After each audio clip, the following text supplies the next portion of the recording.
Assalamualaikum warahmatullahi wabarakatuh. Perkenalkan, nama saya Riza Aprilia Paramita, NPM 0204211046, semester 3, Fakultas Ekonomi dan Bisnis, Prodi Manajemen. Saya akan menjawab pertanyaan untuk memenuhi nilai. Bunyi pertanyaannya yang pertama, 1. Sebagai pemasar, Anda perlu tahu apa yang dimaksud dengan pemasaran. Tolong jelaskan definisi dari konsep tersebut. Pemasaran adalah salah satu kegiatan yang penting.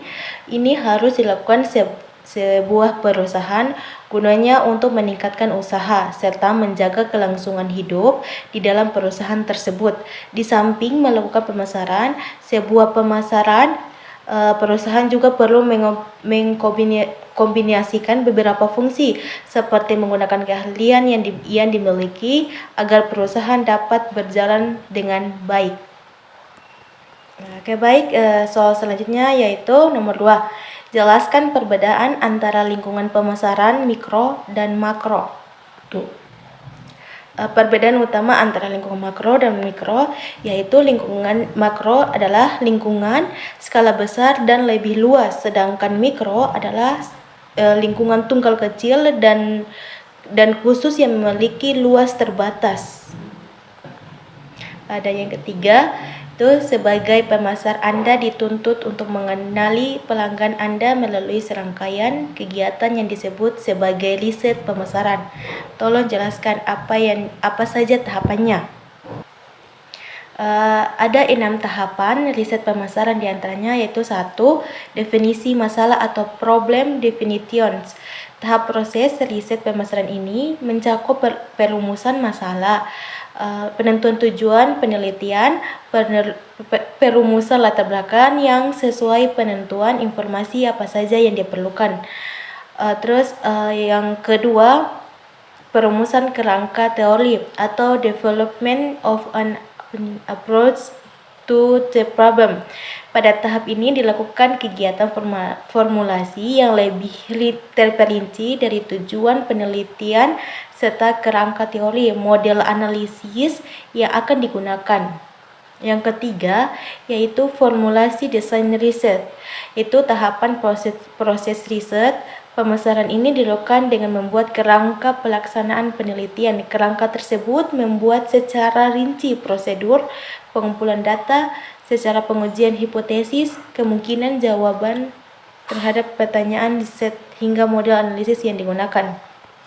Yang keempat itu pengumpulan data dan kegiatan lapangan atau field work. Kegiatan pengumpulan data secara primer dan sekunder dilakukan setelah model pengumpulan data ditemukan.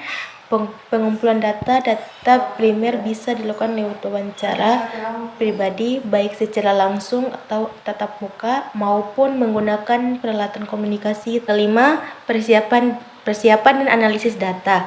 Tahapan proses riset pemasaran ini dilakukan dengan menyiapkan data terlebih dahulu. Persiapan data bisa dilakukan dengan mengedit, melakukan coding, membuat transkrip, dan memverifikasi data. Setelah kuesioner serta hasil observasi diedit dan dicoding data tersebut, transkrip atau dimasukkan dalam komputer. Selanjutnya data tersebut akan dicek kembali apakah data yang asli sudah masuk dalam komputer, kemudian dilakukan analisis data. Dan yang keenam itu pembuatan laporan dan presentasi.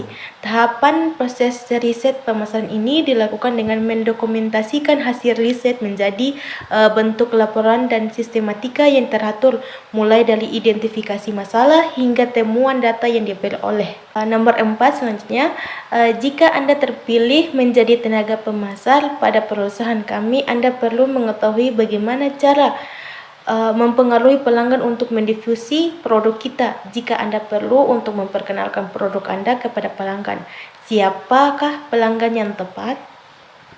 Pelanggan atau customer adalah seseorang atau individu, baik dari organisasi, kelompok, atau instansi tertentu yang membeli, mencoba, ataupun menggunakan produk layanan bisnis Anda.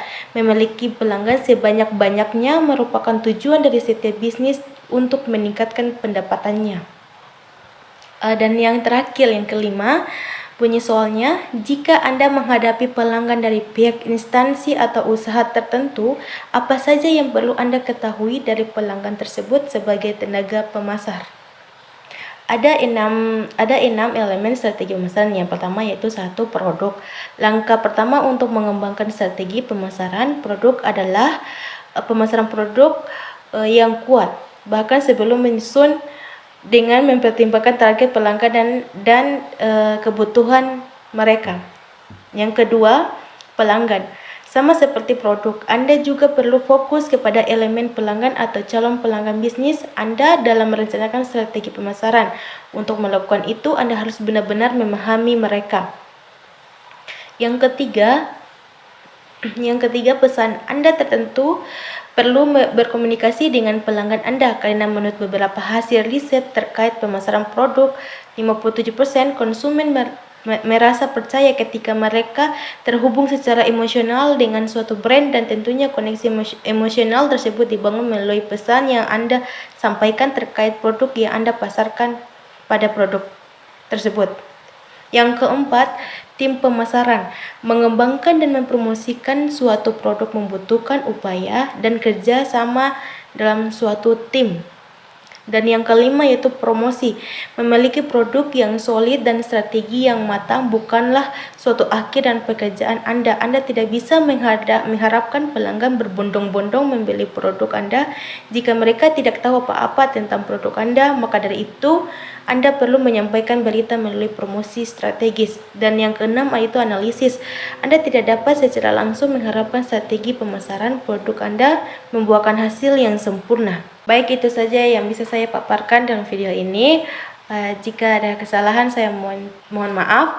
Wabillahi taufiq wal hidayah. Wassalamualaikum warahmatullahi wabarakatuh.